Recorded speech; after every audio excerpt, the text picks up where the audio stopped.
Hey guys, what's up? It's Sean, Autotopia LA. Today we're here with Justin. We're about to dig in on something that I know nothing about. So it's a 1960 Renault Dauphine. It's an oddball. Renault what? Renault Dauphine. Okay. Yep, it's kind of an oddball car. Initially, it had an 848cc, like no horsepower motor in it, and it was in the rear. Dude, my Harley's like more than twice that cc. Oh yeah, it's also a lot faster.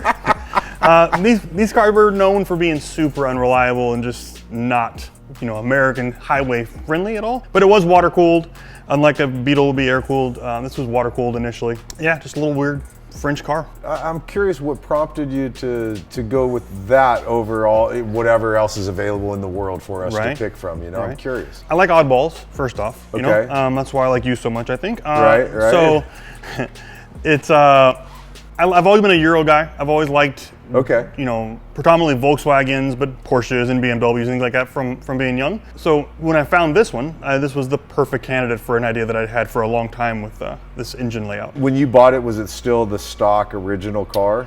I mean, other than the rust and the rat, rat crap inside of it and all the things that come along with a desert car. So it was pretty beat when you got it. So there was no floors in it.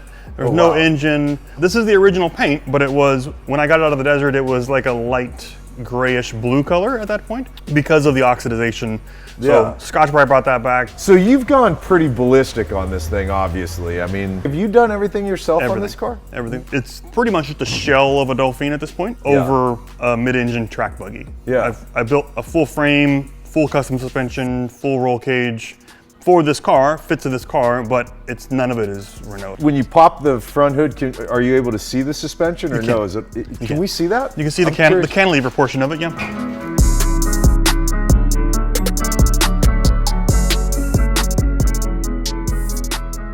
What's the reason for cantilever? Is it because you don't have enough room?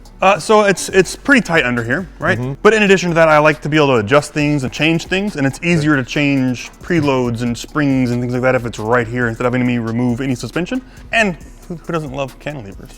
Is that your fuel tank? It's the fuel tank, yeah. How many gallons is that? About 8.5. That's it, huh? That's it, yeah. Now, engine-wise, what is it, a VR6? It's a Volkswagen VR6, yeah.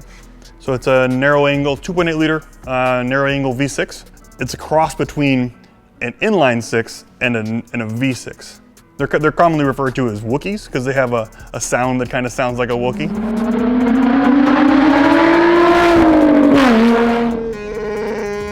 What car does that come out of? Volkswagen GTI.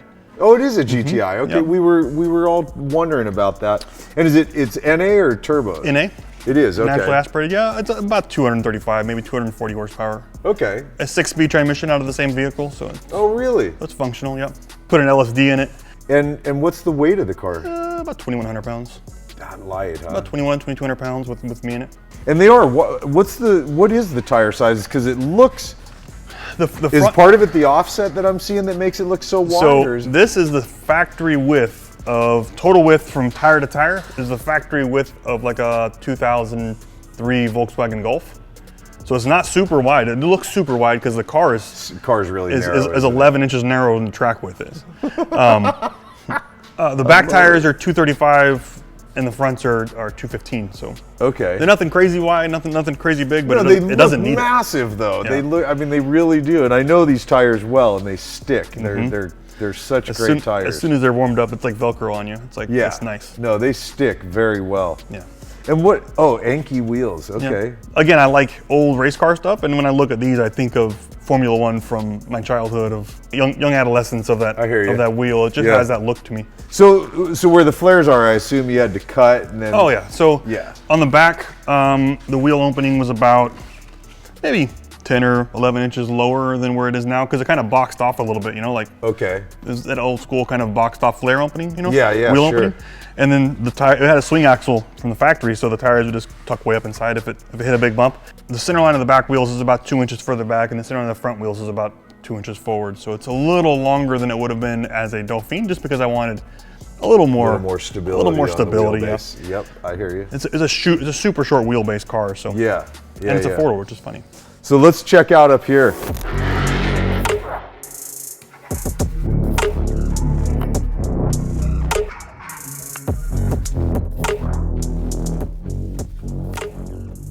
Dude, you're talking about a seriously tight cockpit.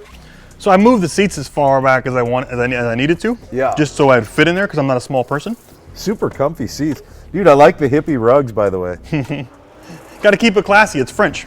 The steering wheel is above your head. There you go. This is such a friggin' creative car, man. So what's this dash? That's a Samsung tablet. Is it really? Yeah, running off an OBD2 transmitter and an app. Is this a drift brake? It's a hydraulic e-brake. I built it just because I used to play around drifting when I was young and dumb. I don't anymore. I've always liked having the ability to hold a brake while I'm sitting still, you know? So if I go to a light... It's rear only? Rear only, yeah, hydraulic. And this cage work is stellar in here. I didn't want to die. The car has no strength to it, you know? For sure. If I wanted to be able to be comfortable sending it in the canyons, I want to make sure I'm safe. No doubt, dude.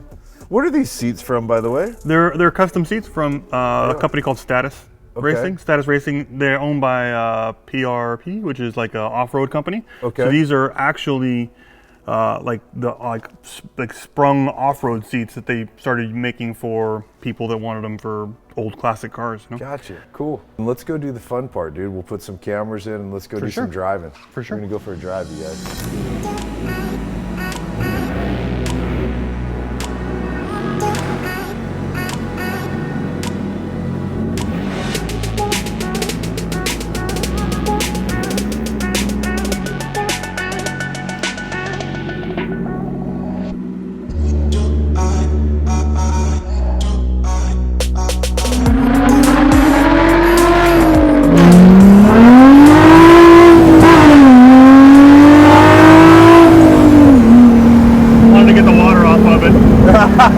That's one way to do it.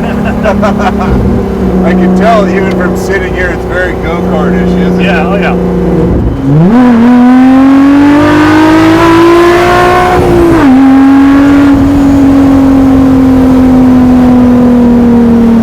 How much? 240 horsepower? Right in that region, yeah. Thing rips, bro.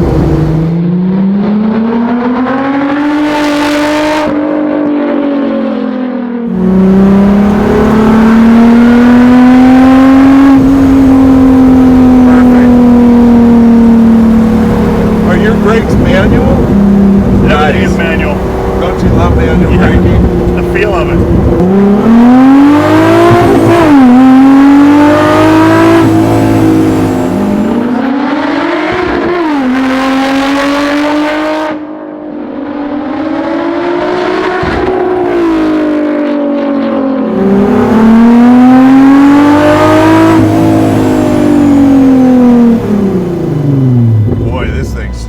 I just felt you dig in.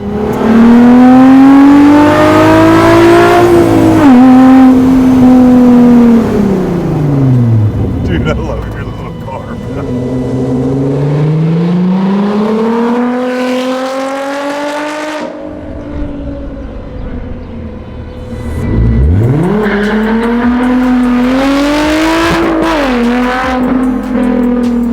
All right, just take off.